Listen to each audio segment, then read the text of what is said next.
जीवित पुत्र का व्रत कथा। धार्मिक कथाओं के मुताबिक बताया जाता है कि एक विशाल पाकड़ के पेड़ पर एक चील रहती थी। उसे पेड़ के नीचे एक सियारिन भी रहती थी। दोनों पक्की सहेलियां थीं। दोनों ने कुछ महिलाओं को देखकर जितिया व्रत करने का संकल्प लिया और भगवान श्री जीउतवाहन की पूजा और व्रत करने का प्रण ले लिया।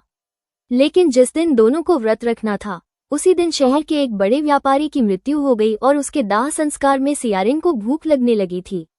रमुदा देखकर वो खुद को रोक न सकी और उसका व्रत टूट गया। पर चील ने संयम रखा और नियम व श्रद्धा से अगले दिन व्रत का पारण किया। अगले जन्म में दोनों सहेलियों ने ब्राह्मण परिवार में पुत्री के रूप में जन्म लिया। उनके पिता का नाम भास्कर था। चील बड़ी बहन बनी और सियारिन छोटी बहन के रूप में जन्मी।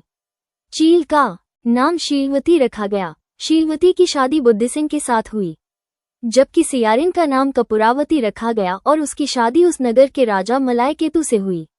भगवान जीउतवाहन के आशीर्वाद से शीलवती के 7 बेटे हुए, पर कपूरावती के सभी बच्चे जन्म लेते ही मर जाते थे।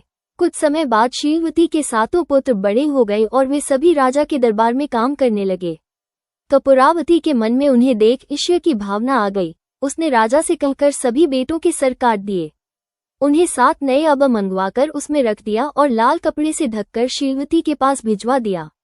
ये देख भगवान जीउतवाहन ने मिट्टी से 7 भाइयों के सिर बनाए और सभी के सिरों को उसके धड़ से जोड़कर उन पर अमृत छिड़क दिया।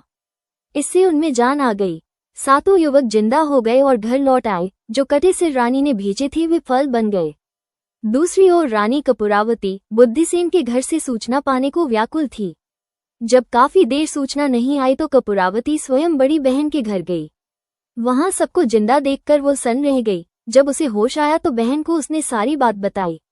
अब उसे अपनी गलती पर पछतावा हो रहा था। भगवान जीउतवाहन की कृपा से शीलवती को पूर्व जन्म की बातें याद आ गईं। वो कपूरावती को लेकर उसी पाकड़ के पेड़ के पास गई और उसे सारी बातें बताईं।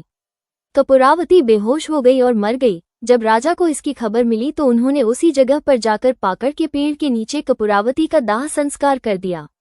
दोस्त, वीडियो बनाने में बहुत मेहनत लगती है। आप लोग चैनल को सब्सक्राइब नहीं किए तो प्लीज चैनल को सब्सक्राइब करें और शेयर करें।